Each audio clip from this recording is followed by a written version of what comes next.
En el nombre del Padre, y del Hijo, y del Espíritu Santo. Amén. Dios te salve María, llena eres de gracia, el Señor es contigo. Bendita tú eres entre todas las mujeres, y bendito es el fruto de tu vientre, Jesús. Santa María, Madre de Dios, ruega por nosotros pecadores, ahora y en la hora de nuestra muerte. Amén. En el nombre del Padre, y del Hijo, y del Espíritu Santo. Amén.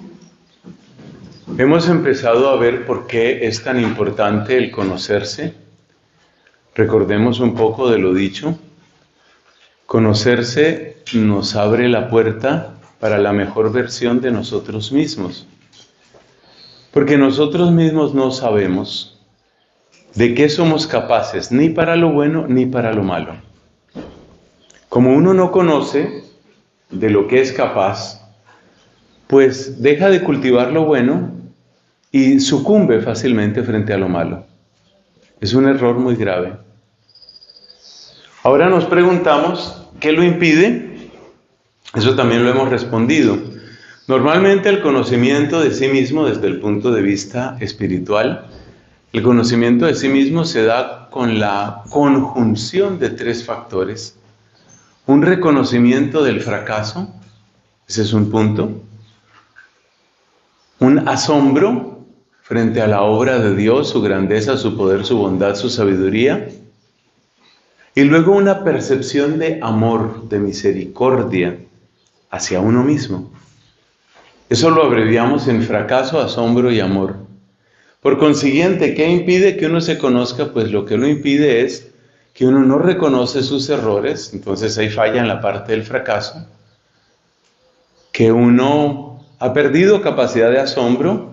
Por ejemplo, se pierde capacidad de asombro cuando uno ha tenido multitud de experiencias desordenadas, excesivas, mal digeridas, precoces. Y luego, también cuando no hay una percepción de amor, cuando uno siente que no le importa a nadie. Lamentablemente el tiempo en el que estamos es un tiempo que precisamente parece como blindado frente a Dios. Pero el Espíritu del Señor abre caminos. Cuando los israelitas salieron de Egipto, hay un momento en el que están en una situación desesperada, porque están frente al Mar Rojo y atrás de ellos vienen los egipcios. Están atrapados. Ahí no parece que haya ningún camino, pero Dios hizo un camino a través de las aguas. Y esa es una gran enseñanza, es un tremendo testimonio para nosotros. Porque a veces cuando sentimos que la vida religiosa o que la vida personal o que la vida de fe, por ejemplo, en muchos lugares de Europa, cuando sentimos como que no hay un camino, como que todo está cerrado, pues debemos recordar que Dios abre caminos, y Dios abre camino también en el Mar Rojo. Entonces ahora pasamos a hablar de ese camino. Estamos en la tercera pregunta, ¿cómo lograrlo? Y para esta explicación yo creo que hay una frase que es fundamental, y esa frase es la siguiente. El peor ambiente para conocerse es la comodidad. Repetimos, el peor ambiente para conocerse es la comodidad. La mayor parte de esta conferencia va a ser un desarrollo de esa frase. Y vamos a ver algunos elementos, pues en parte psicológicos, en parte espirituales, en parte bíblicos, que refuerzan esa idea. El peor ambiente para conocerse es la comodidad. Todavía no decimos cuál es el mejor ambiente, porque uno podría pensar, si el peor ambiente para conocerse es la comodidad, quiere decir que el mejor ambiente para conocerse es la incomodidad. Y eso es cierto hasta un punto, pero hay que hacer aclaraciones, que Dios nos ayude. Entonces empecemos por lo que es más claro. El peor ambiente para conocerse es la comodidad, y para eso nos vamos a la Biblia, y para eso nos vamos al capítulo 3 del Génesis, porque todo empieza con la creación de Adán y Eva, y todo empieza con la historia del pecado original. Hay mucho por aprender. en esa historia.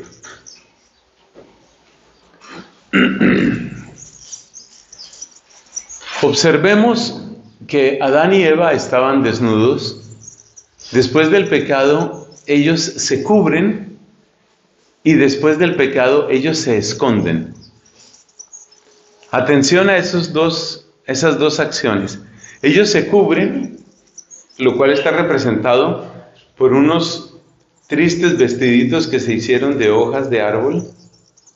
Ellos se cubren, pero además se esconden. Se esconden de Dios y se cubren para no mirarse el uno al otro. Esa es la imagen de la oscuridad que trae el pecado. El pecado frena la capacidad de conocernos a nosotros mismos, de conocer a los demás y de dejarnos conocer por Dios. Pero lo mejor viene en los versículos siguientes.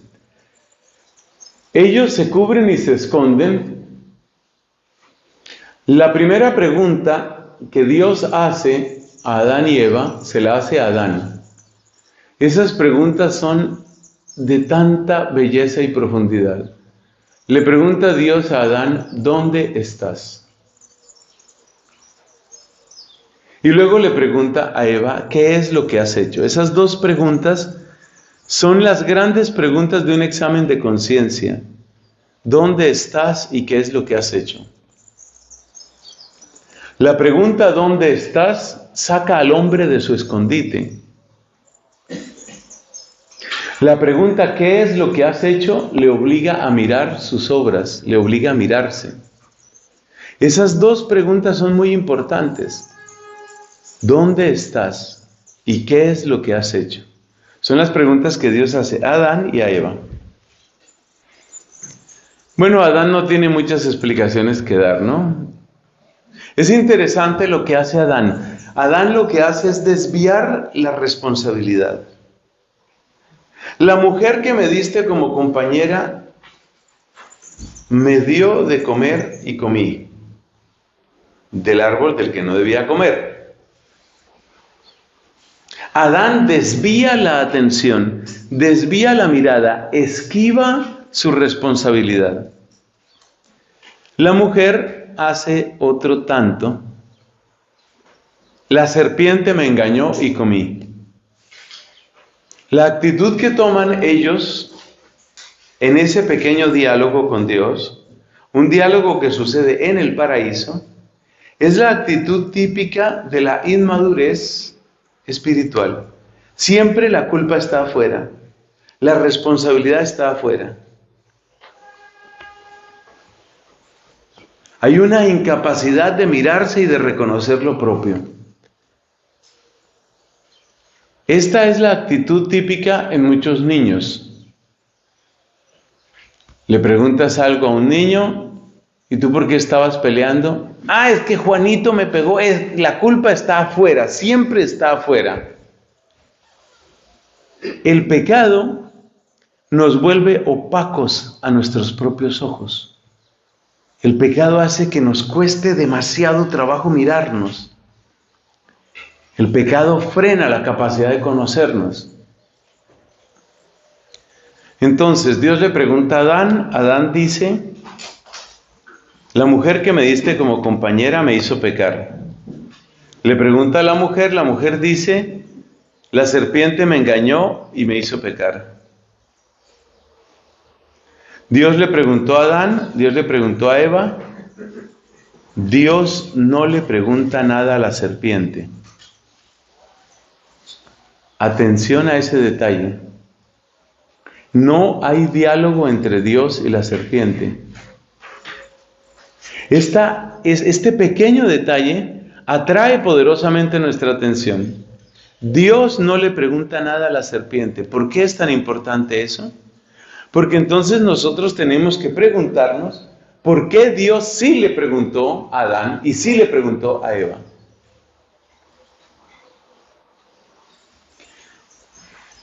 Eva dice, la serpiente me engañó y comí.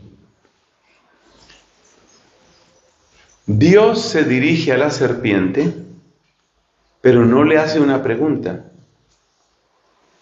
Lo que hace es declarar una condena. La verdad es que esos dos ya se conocían. Como bien nos aclara con nombre propio el libro del Apocalipsis, la serpiente es el demonio. El demonio. Entonces el demonio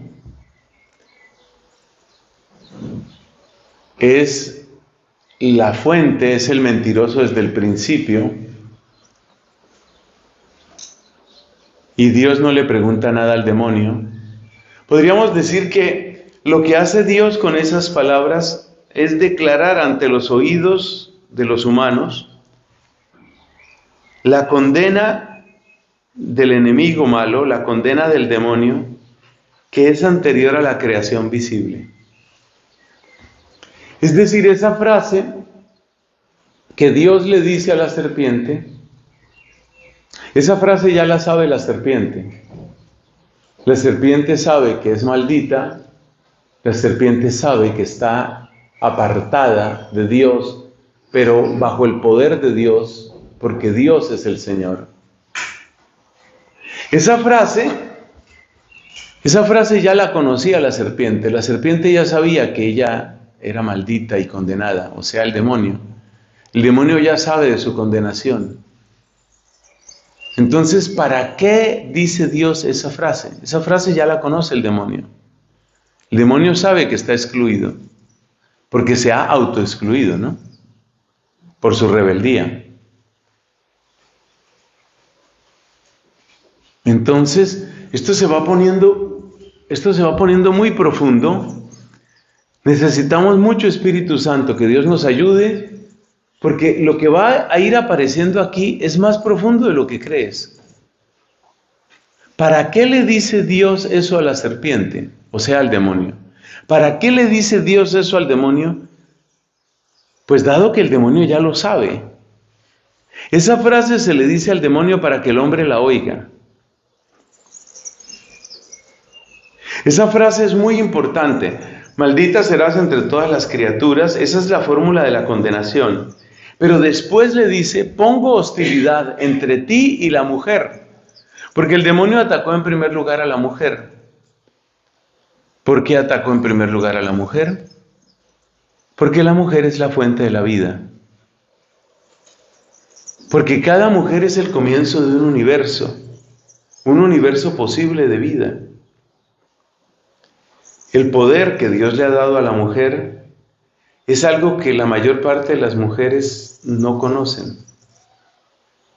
Y es interesante porque el lenguaje, que en buena parte es un lenguaje satánico, el lenguaje que se utiliza hoy de empoderar a la mujer, parte de la base de que la mujer no tiene poder. O sea, lo que el mundo le dice hoy a la mujer es, como tú no tienes poder, yo, el mundo, te voy a hacer poderosa. Pero lo que la Biblia muestra es que la mujer tiene un poder inmenso. Porque en la mujer está, en cada mujer, en su vientre, en su corazón, en su sensibilidad, en cada mujer está un universo nuevo, está una humanidad nueva, una humanidad inédita. Cada mujer es una versión nueva del universo. Eso no lo tiene el varón.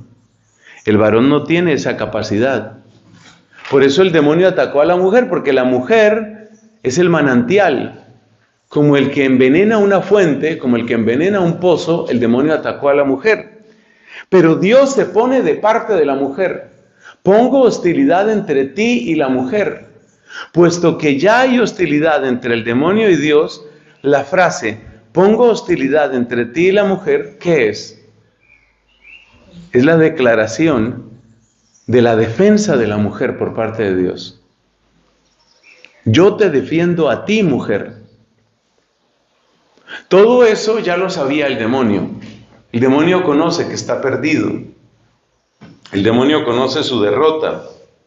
El demonio conoce que nada puede ante Dios. Pero esas frases que dice Dios son frases para que las oigan Adán y Eva. Al decir pongo hostilidad entre ti y la mujer y al declararse a favor de la mujer, Dios está anunciando salvación. Eso está en el versículo 16. Génesis 3:16, está declarando salvación. Por eso a ese texto se le suele llamar el protoevangelio. Ese es el primer evangelio porque es el primer anuncio de la salvación. Al decir Dios, pongo hostilidad entre ti y la mujer, o sea, entre el demonio y la mujer, lo que le está diciendo a la mujer es, yo me pongo de tu parte. O sea que ese es un anuncio de salvación para ella. Y en ella, un anuncio de salvación para la humanidad, que nacerá de las entrañas de ella. O sea que Dios está declarando a favor de la humanidad. Esto le cambia a uno la perspectiva con la que usualmente se lee ese texto. Porque yo recuerdo de niño, mi sensación era que Dios se había puesto muy bravo y que Dios, así muerto de rabia, los había sacado del paraíso, básicamente como un castigo. Más o menos como niños que se ponen a pelear en un parque y entonces los castigan, entonces nos vamos del parque. Esa era la imagen rudimentaria que tenía yo en mi temprana infancia. En mi profunda inmadurez yo me imaginaba un Dios bravo que se puso bravo y lo sacó del jardín. Es mucho más profundo, porque ya vemos que estas palabras que Dios le dice a la serpiente y estas palabras que Dios le dice a Eva, en concreto, son palabras de esperanza, son palabras de salvación, palabras de salvación. Yo voy a estar contigo, yo me pongo de tu lado, mujer. Eso es lo que Dios le está diciendo. Y si Dios le está diciendo a la mujer, yo me pongo de tu lado, le está anunciando salvación. Por eso se llama protoevangelio. Proto significa el primer. Protomártir, el primer mártir. Protagonista, el primero en la acción.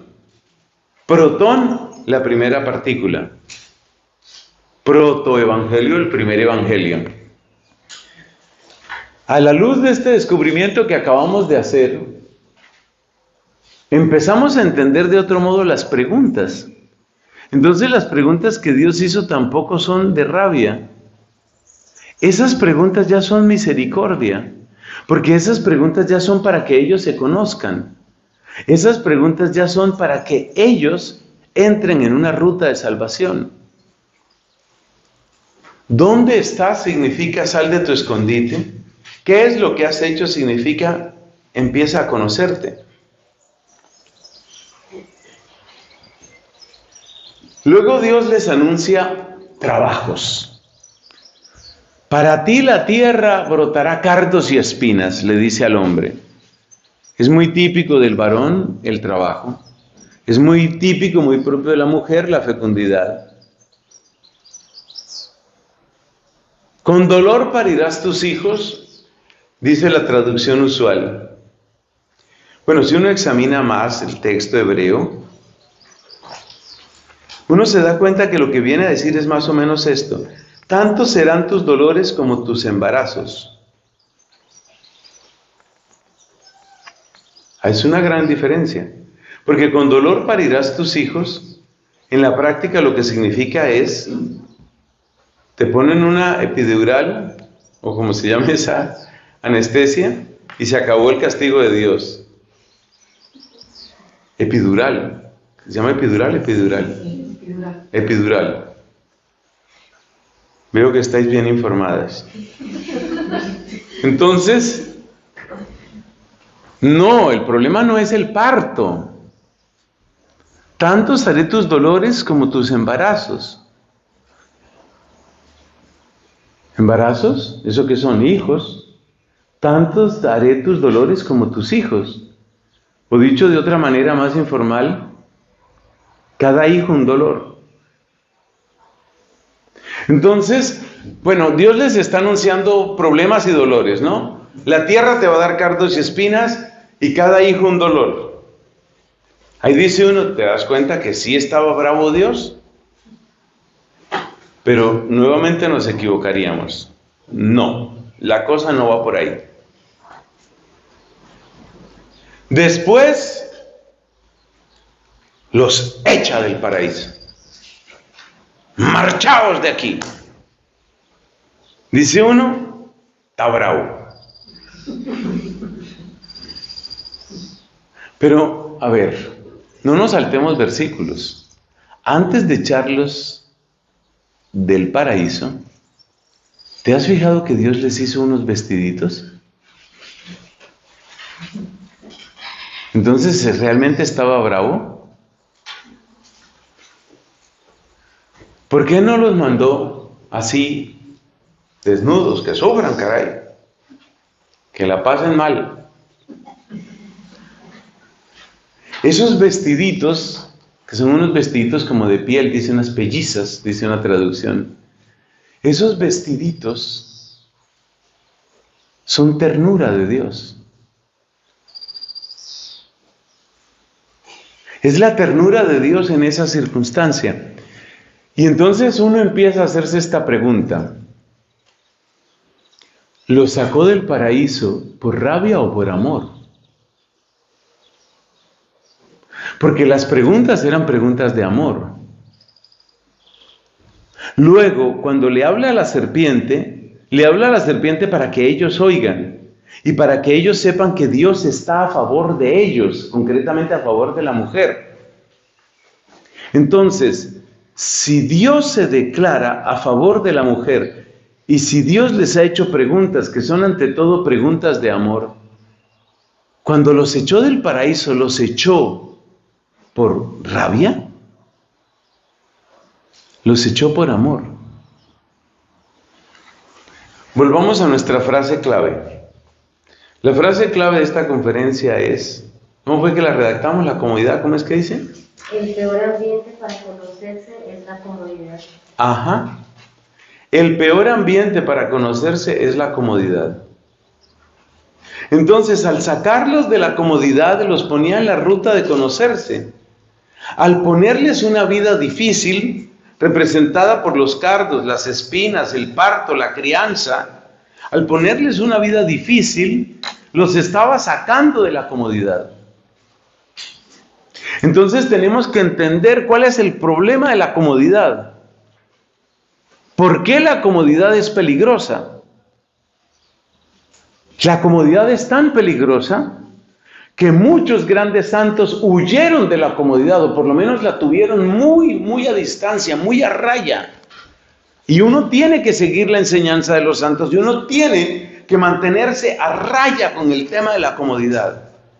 Porque la comodidad es una invitación al lucro y al lujo, según lo vio con total claridad nuestro Padre San Francisco.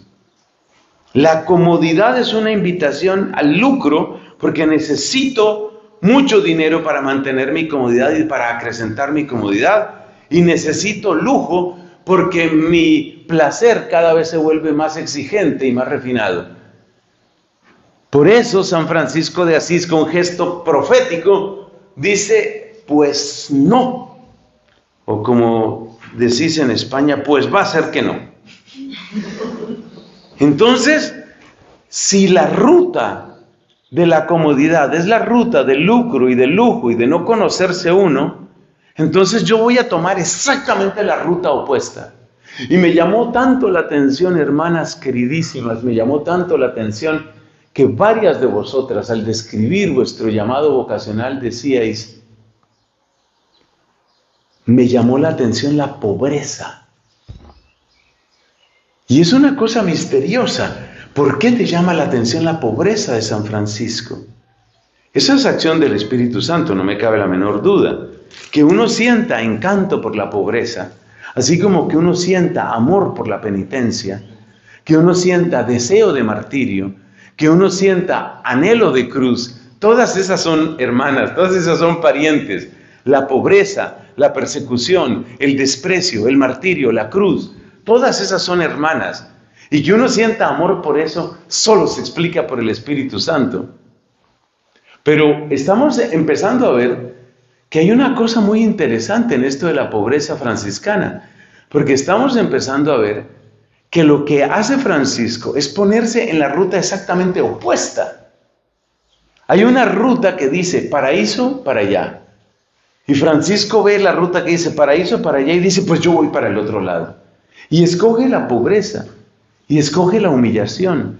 No es el único, son muchísimos. Como hemos comentado tantas veces, Catalina escoge la corona de espinas, San Cipriano da gracias cuando recibe la noticia de su martirio. Es decir, San Juan de la Cruz, que es impresionante San Juan de la Cruz, su elección precisamente de la cruz, es que el de la cruz él se lo tomaba en serio. Entonces, evidentemente tenemos que hacer un estudio sobre la comodidad. ¿Cuál es el peligro de la comodidad? Porque nuestra frase fundamental en esta conferencia es: el peor sitio para conocerse es la comodidad. Entonces uno tiene que evitar la comodidad o por lo menos ponerla a raya. Y esto es necesario todos los días. Y es necesario en todos los lugares. Uno tiene que poner a raya la comodidad. Es muy peligrosa la comodidad. ¿Pero por qué? ¿Qué pasó en tu infancia? ¿Qué te acomplejó para que lucharas contra la comodidad? No, espere, le explico. No es ningún trauma que yo tengo. Le voy a explicar cuál es el problema de la comodidad. Por eso el mundo nos seduce con la comodidad. La gran promesa es: vamos a ser prósperos, seguros y felices.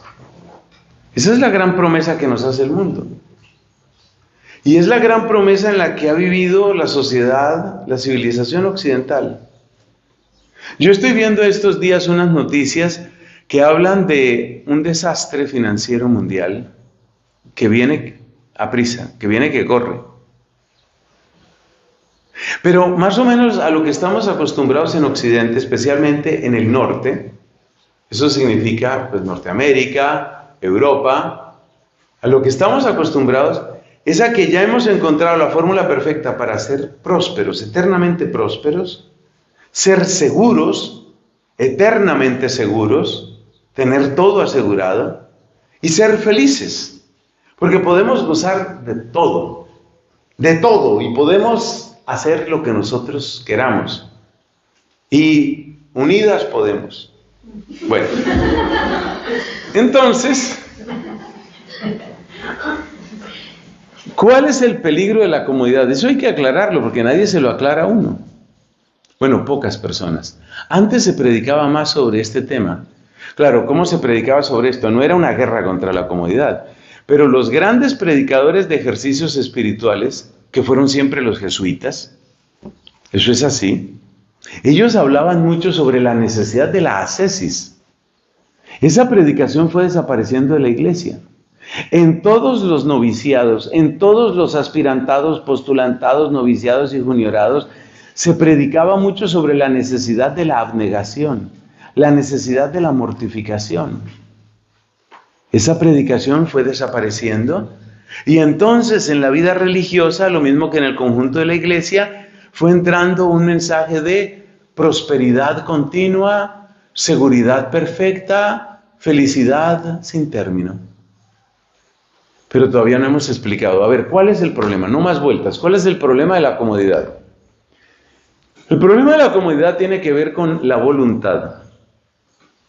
Analicemos en dónde se siente uno cómodo. Por ejemplo, vamos a suponer que esta es una silla cómoda, que sí, es más o menos, sí, puede ser. ¿Qué significa estar uno cómodo? Estar uno cómodo quiere decir que las necesidades están satisfechas y que los deseos pueden cumplirse. Eso es lo que significa estar cómodo.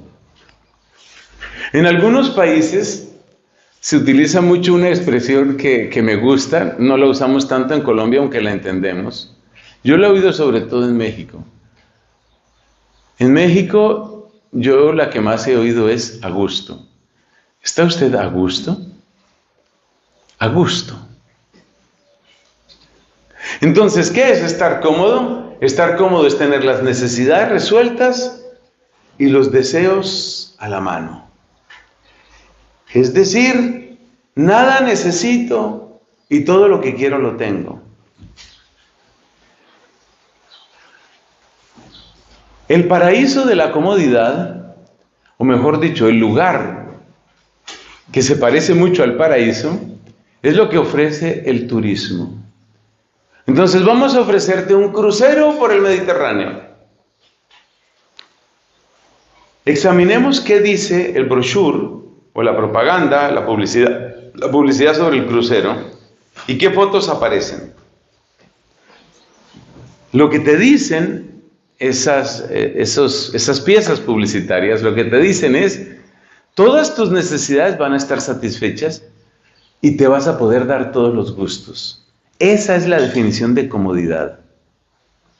Entonces te presentan un gran barco, porque es un crucero, aunque hay cruceros terrestres también. En Canadá, por ejemplo, hay cruceros terrestres. ¿Cómo puede ser un crucero terrestre? Pues con un tren de lujo. Entonces hay un tren que se llama el Transcanadiense, que sale de Halifax y llega a Vancouver. Yo estuve averiguando sobre eso porque yo quería hacer ese tour. Era la época antes de mi conversión. Entonces, yo quería hacer el tour transcanadiense. Tú sales de Vancouver, tu hotel, no es un barco, claro, tu hotel es un tren, y entonces tú vas recorriendo día por día, tú vas recorriendo, pero a ver, ¿qué tren? O sea, tú no vas a estar ahí en cualquier tren.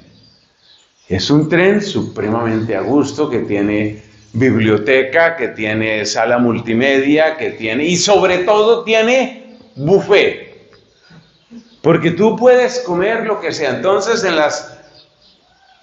la publicidad siempre te presentan mucha comida, delicioso, todo lo que tú puedas apetecer, todo está ahí, todo es delicioso.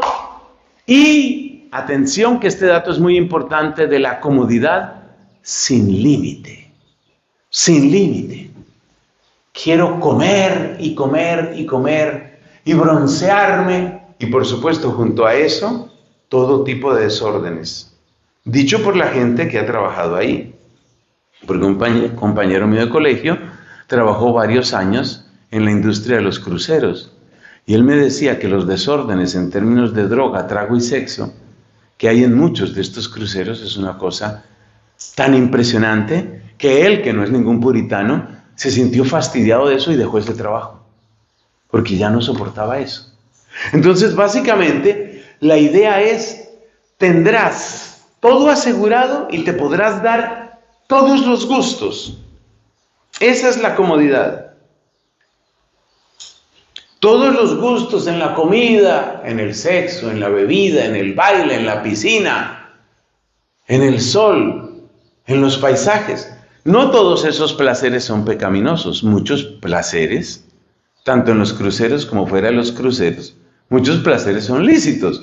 Pero lo que quiero destacar es la idea fundamental de la comodidad. Necesidades resueltas y deseos al alcance de tu mano. Lo que tú desees. Quisiera, por ejemplo, aprendí estos días que hay un plato típico por aquí que se llama el bacalao dorado. Hay que saber que existe el bacalao dorado y que hay lugares donde preparan un bacalao dorado impresionante. Entonces tendrás abundante bacalao dorado, todo lo que quieras, y después un gran tiramisú con un vino de cosecha. Todas las necesidades resueltas y todos los gustos que tú quieras. Bueno, yo estoy aquí exagerando un poco, claramente, pero la idea de la comodidad es esa. Y ahora empezamos a ver cuál es el problema de la comodidad. El problema de la comodidad no es que haya placer, ese no es el problema. De hecho, todo ser humano necesita algo de placer, algo. Placer puede ser que tienes una sed terrible, te tomas un poquito de agua. Ay, qué rico se siente esa agua cuando uno tiene sed. Ese es un placer. Cuidado que nosotros no estamos aquí demonizando el placer. El problema no es el placer. Hay muchos placeres que son lícitos según el estado de vida. Si, por ejemplo, un hombre casado disfruta las relaciones que tiene con su esposa, pues Eso no es ningún pecado. Y ese es un placer, por supuesto que es un placer, eso no es un pecado. Entonces el problema de la comodidad no es el placer. Hay que analizar más, hay que entrar un poco más. ¿Cuál es el problema verdadero de la comodidad? Bueno, cuando uno se pone a mirar así despacio, uno descubre que hay dos problemas y el primer problema se llama el yo. Lo vamos a describir de modo metafórico con esta expresión: la entronización del yo. Básicamente, la oferta de comodidad así, la comodidad espectacular, es: te podrás dar todos los gustos. ¿Y qué significa darse todos los gustos? Darse todos los gustos significa que lo que tu yo quiera se va a conseguir. Lo que tu yo quiera. Entonces, yo quiero más de esto, o quiero mejor de esto. Yo. El problema está en el yo. Bueno, la Biblia tiene un nombre para un ambiente donde todo es cómodo. Se llama paraíso. Entonces, si Dios sacó a Adán y Eva del paraíso, lo sacó de la comodidad. Lo cual nos trae una serie de preguntas. Uno dice, bueno, pero espérate que antes estaban ahí. Entonces, ¿por qué antes sí y ahora no? Muy buena pregunta, excelente pregunta. Para responder a esa pregunta hay que recordar que nosotros no estamos demonizando el placer. El problema no es el placer.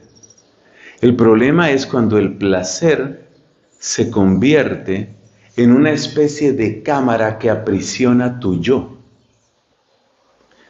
Cuando el placer se convierte en una prisión del yo. El placer no es el problema. El problema es que el placer se vuelva una cárcel, una hermosa y dulce cárcel, pero cárcel para el yo. Ese es el problema. El problema está en que un yo en pecado cada vez se hunde más en esa cárcel, la cárcel de su propio deseo, la cárcel de su propio capricho, la cárcel de su propia satisfacción. ¿Dónde se nota esto? Se nota especialmente en los vicios, bueno, en todos los pecados, pero sobre todo en los vicios. Entonces analicemos el caso de la persona que prueba, por ejemplo, heroína o prueba cocaína, cualquier droga, y queda atrapado por ese placer. Y cada vez necesita más de ese placer. Está aprisionado en ese placer. Esa es una imagen muy visible de lo que hace el placer, pero no es el placer por sí mismo. Es el placer cuando el yo está en pecado. O sea que el cuadro es más complejo. Es un yo en pecado que se vuelve insaciable. El yo en pecado se vuelve insaciable. Para un yo en pecado que se ha vuelto insaciable, lo peor es tener un ambiente donde todos sus deseos se pueden cumplir. Cuando el yo está en pecado, se vuelve insaciable. El yo que se ha vuelto insaciable, en ningún lugar está peor, nada puede ser peor desgracia para el yo insaciable que encontrar una fuente continua de placer. O sea que el problema no es el placer en sí mismo, el problema es el yo insaciable, y ese yo se ha vuelto insaciable porque ha perdido al infinito de Dios. Trato de explicarme.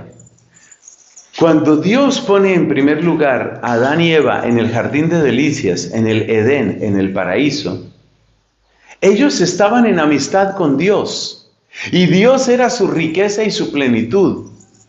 Cuando Dios es la riqueza, cuando el infinito de Dios nos llena, tenemos una relación justa con las cosas de este mundo, con las criaturas, porque tratamos a la criatura como criatura.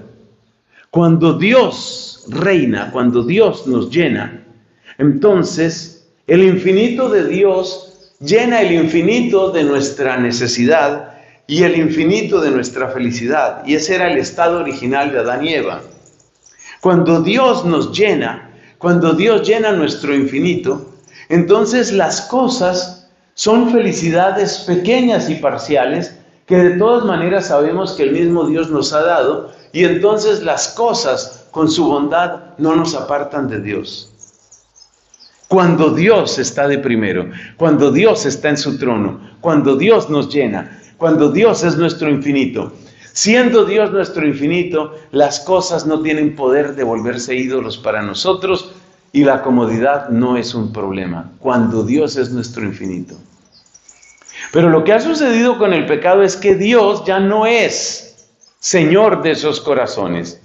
Es que Dios ha sido expulsado de su trono y entonces le ha quedado al ser humano, le ha quedado un hueco terrible, un hueco de tamaño infinito, un abismo, un vacío espantoso.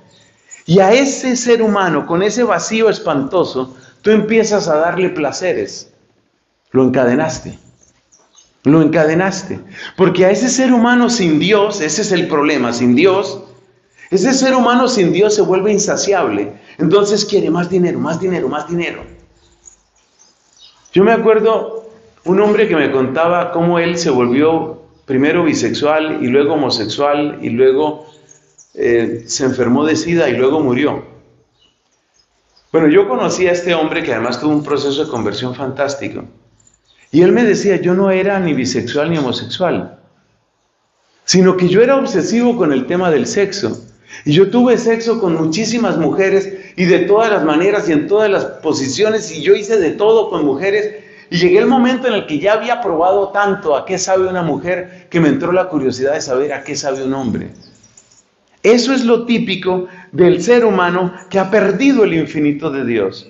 Como ha perdido el infinito de Dios, como está vacío y no soporta ese infinito vacío, trata de llenarse de algo, de dinero, de sexo, de droga, de poder, trata de llenarse de algo.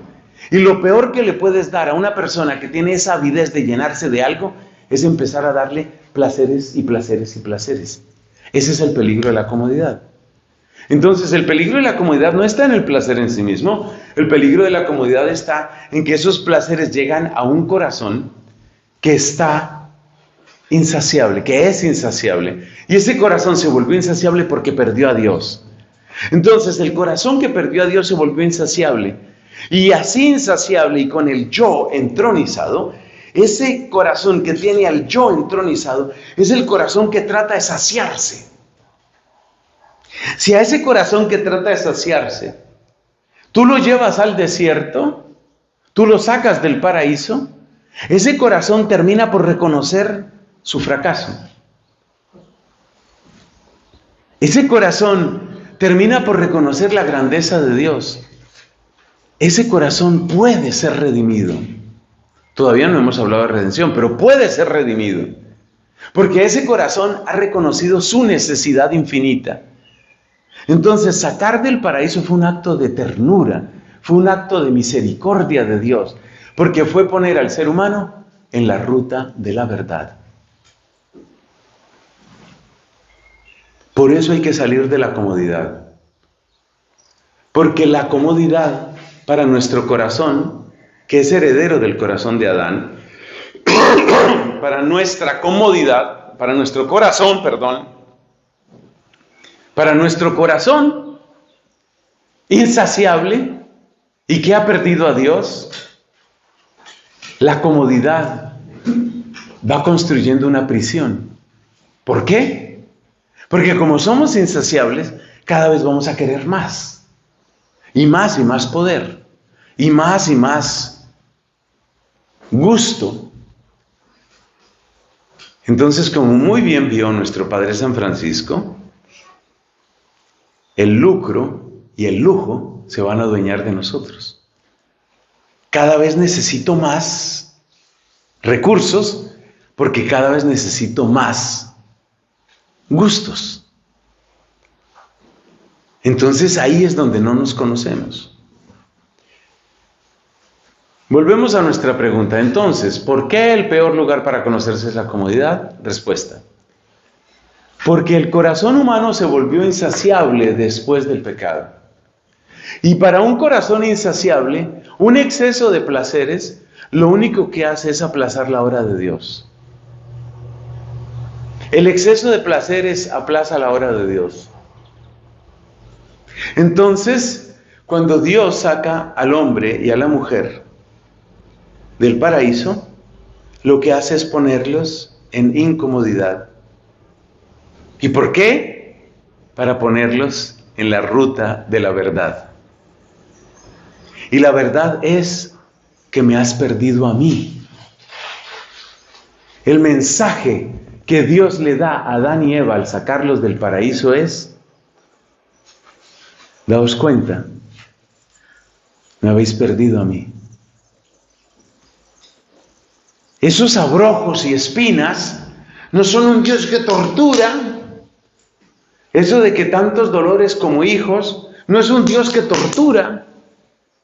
En esos dolores, en esas incomodidades, en esas carencias, fragilidades, indigencia, tentación, en esas espinas, Dios nos está diciendo: date cuenta que me perdiste a mí. Encuentra tu verdad. Entonces, ¿por qué los expulsó del paraíso? Por amor. Pero como sabía que esta gente era débil, frágil y terca, yo espero que no haya ni una persona terca en este salón, pero como Dios sabía que ellos eran débiles y sobre todo tercos, entonces puso a un ángel con una espada de fuego. Ese ángel con esa espada de fuego no es ninguna rabia, es la expresión de la bondad de Dios que está diciendo: por aquí no es. Después del pecado el paraíso es tu desastre. ¿Por qué? Porque el paraíso lo que va a hacer es darte un alimento falso. Es decir, multiplicar los placeres te va a hacer daño ahora que estás en pecado, ahora que me has perdido a mí. Porque cuanto más te llenes de placeres, menos te acercas a mí. Y yo quiero que estés conmigo. Yo quiero que estés conmigo. Eso es de tanta misericordia, pero de tantísima misericordia. Es que yo quiero que estés conmigo. Es que yo quiero que vuelvas a mí. Y para eso quiero que nunca me olvides. Y la manera que he encontrado de que no me olvides es que tengas amargura, es que tengas espinas, es que tengas abrojos, es que tengas contradicciones, que tengas necesidades.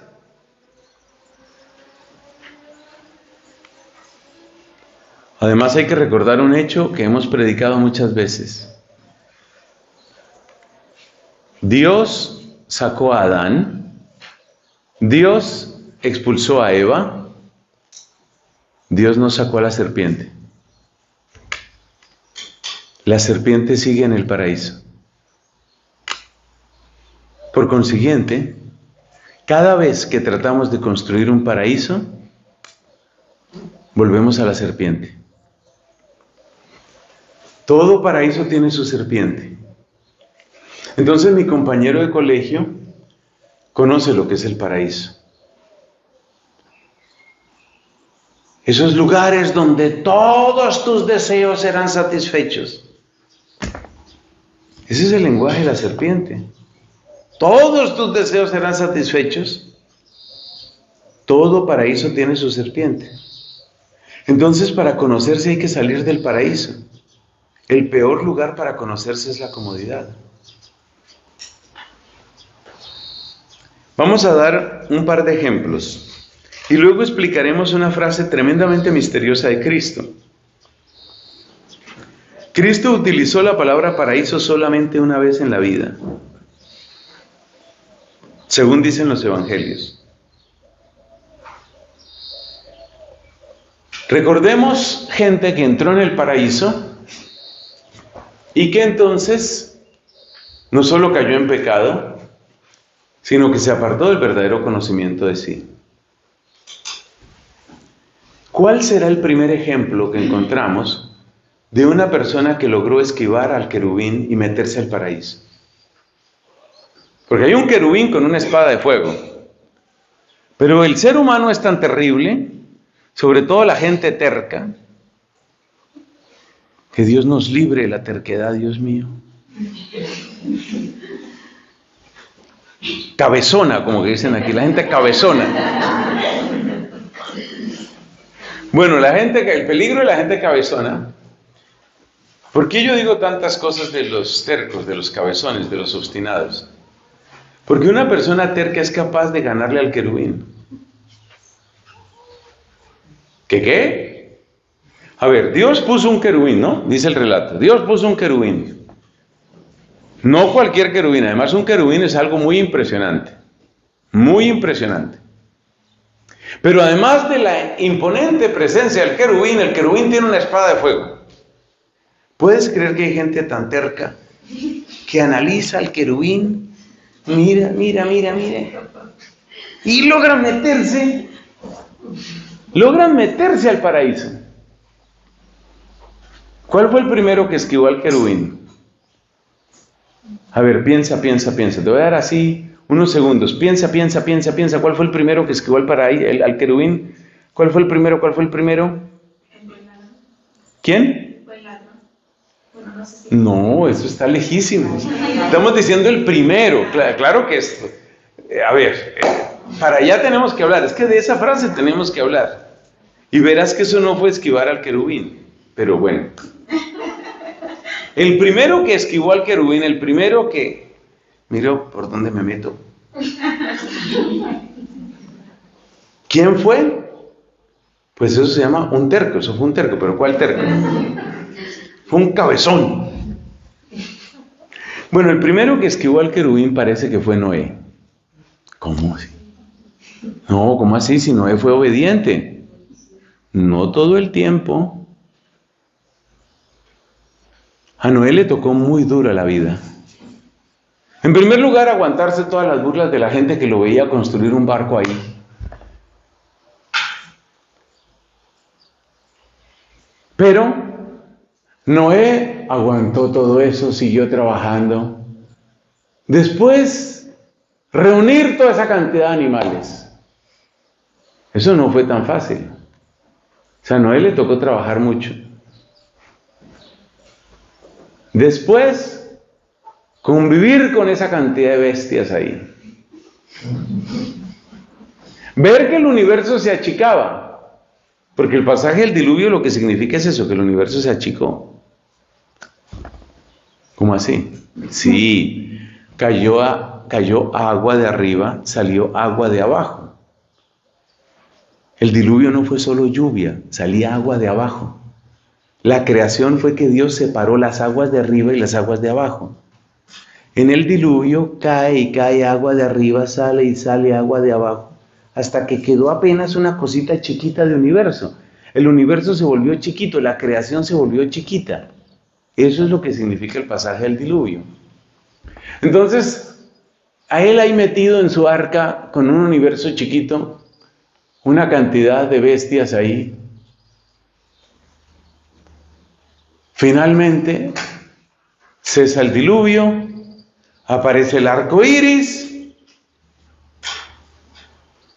Ya Noé descansó. ¿Qué hizo Noé?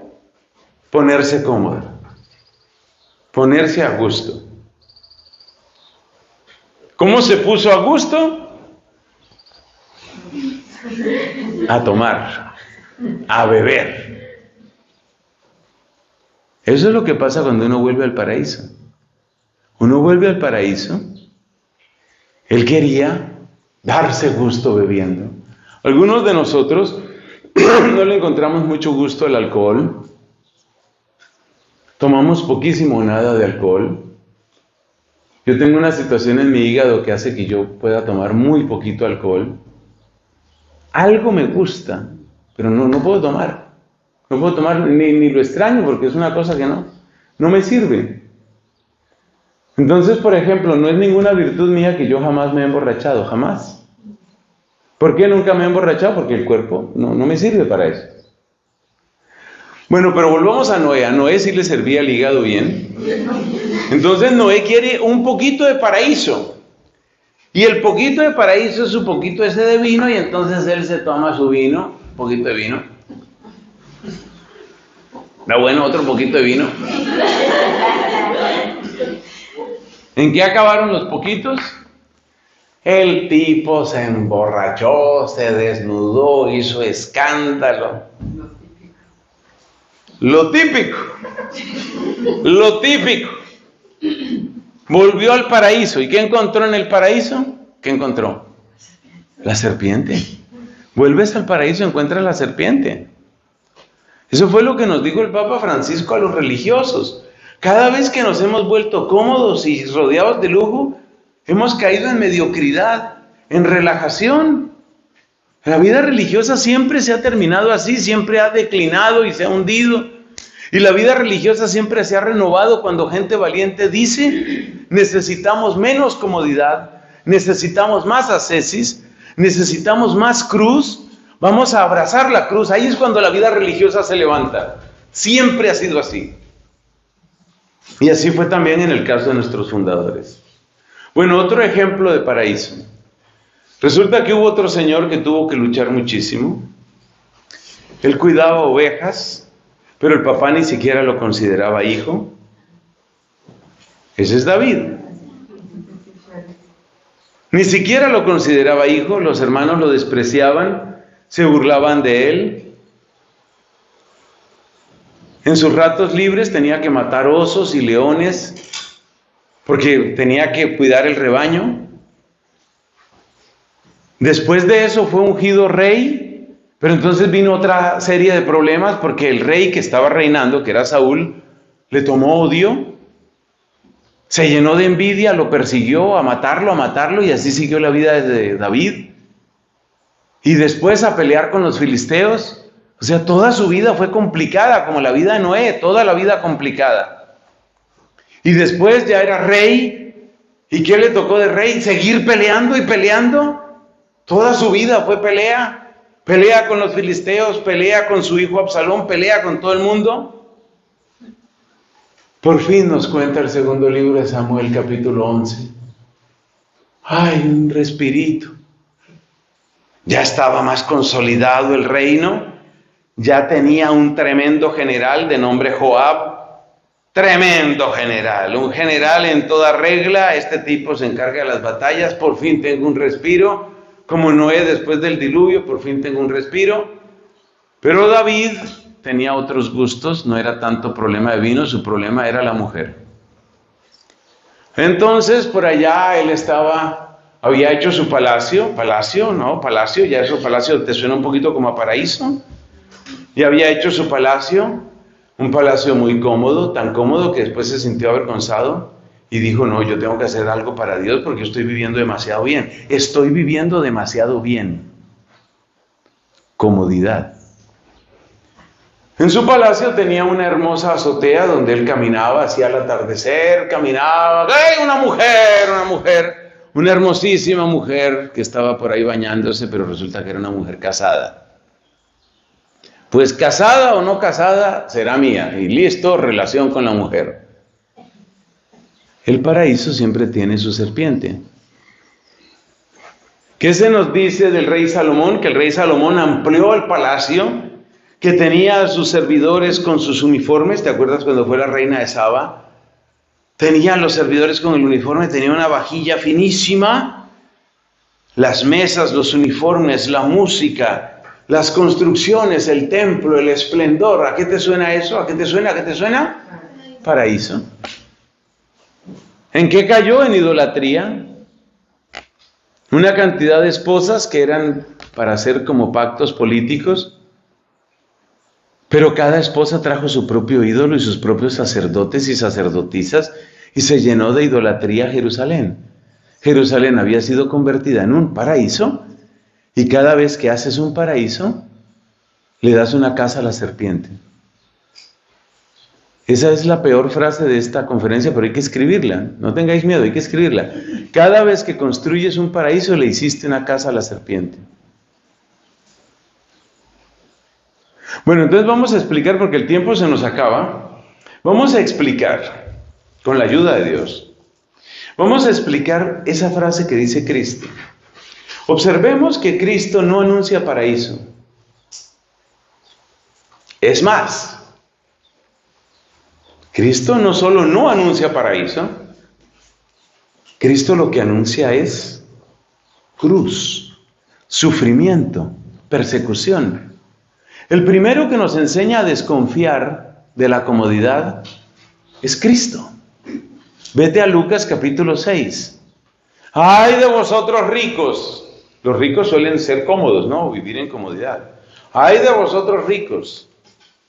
¡Ay de vosotros los que ahora reís! Está describiendo la comodidad, está describiendo el paraíso. Y sobre todo me impacta la última que dice el Señor en esa ocasión. Lucas capítulo 6. Dice el Señor: ¡ay de vosotros cuando todos hablen bien de vosotros! Porque así trataron a los falsos profetas. Entonces, ¿cómo me quiere Cristo? Cristo no me quiere tan rico, ni me quiere tan feliz de la vida, ni me quiere tan popular y aplaudido. Parece que Cristo más bien me quiere como mostró Francisco. Es que por eso impacta tanto la vida de Francisco, porque en el fondo lo que hizo Francisco fue tomar las bienaventuranzas en serio. Tomar las bienaventuranzas y tomar las malaventuranzas, que son las que acabo de recordar. Francisco dijo: si mi Señor dice, bienaventurados los pobres, y dice, ay de vosotros los ricos, ¿cuál será la ruta que yo tengo que tomar?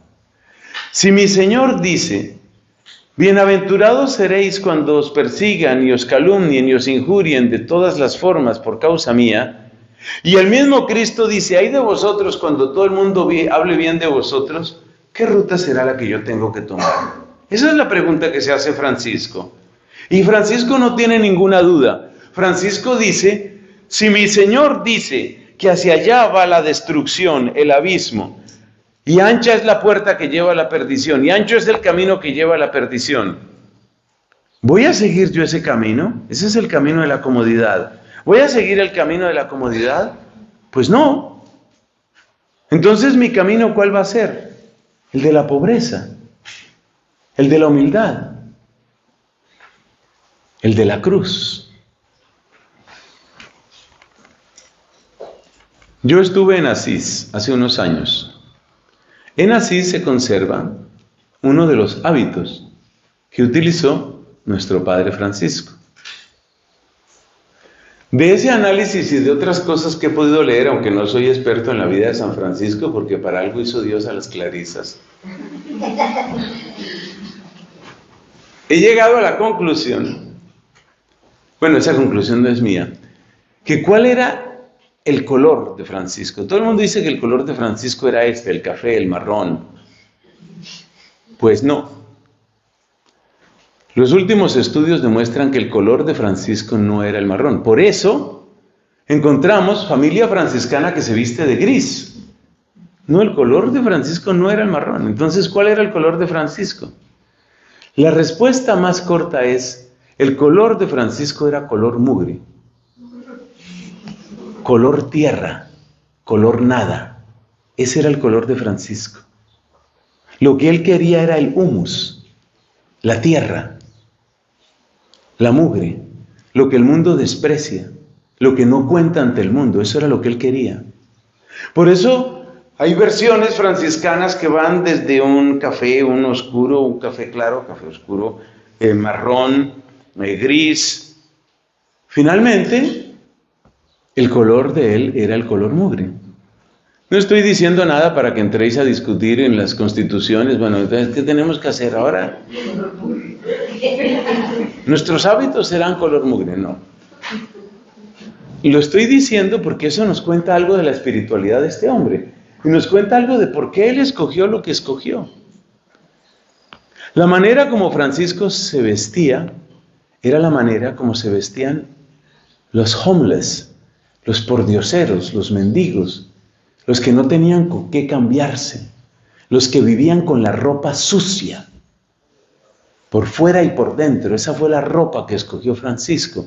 Él escogió la nada, él escogió ser el menor. ¿Por qué escoge ser el menor? ¿Por qué escoge la pobreza? Porque él vio en los evangelios que había una serie de flechas que decían: si quieres desastre, para allá; si quieres perdición, para allá; si quieres condenación, para allá; si quieres vivir en la mentira, para allá. Y él dijo: ¿yo por qué tengo que tomar ese camino? ¿Por qué? ¿Por qué para allá? Me voy para el otro lado. ¿Y el otro lado cuál es? El otro lado es el de mi Señor. El otro lado es el de Cristo, el de la cruz, el de la soledad, el de la nada, el de la tierra. Esa es la ruta que yo quiero. Es impresionante. Francisco de Asís es impresionante. Bueno, la santidad es impresionante, pero hay que reconocer que Francisco, aunque uno lo conozca poco, Francisco le impacta a uno. Francisco es impresionante, porque es ver a una persona que se tomó en serio las bienaventuranzas, se tomó en serio el Evangelio. Pero en todo, no solo en lo material no es lo más importante ni para él.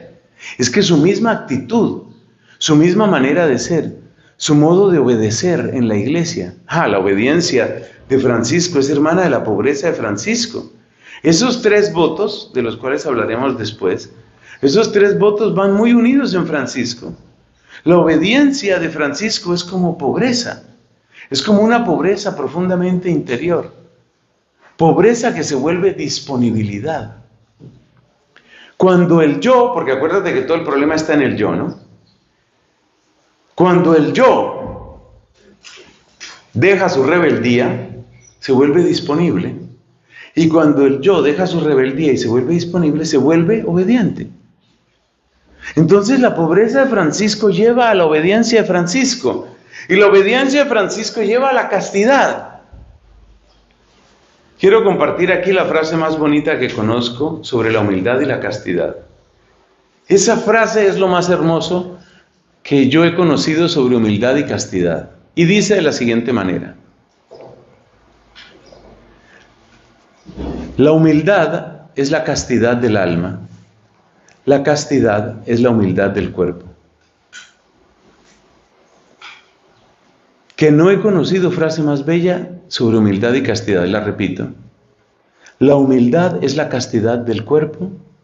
No, ¿cómo es? Empezamos por la castidad. La castidad es la humildad del cuerpo y la humildad es la castidad del alma. Ahora sí creo que la dije bien.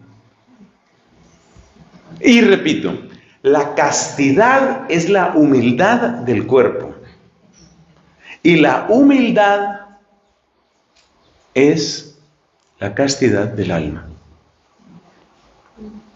Entonces, la humildad lleva a la castidad, porque en el fondo toda lujuria es una autoafirmación del yo.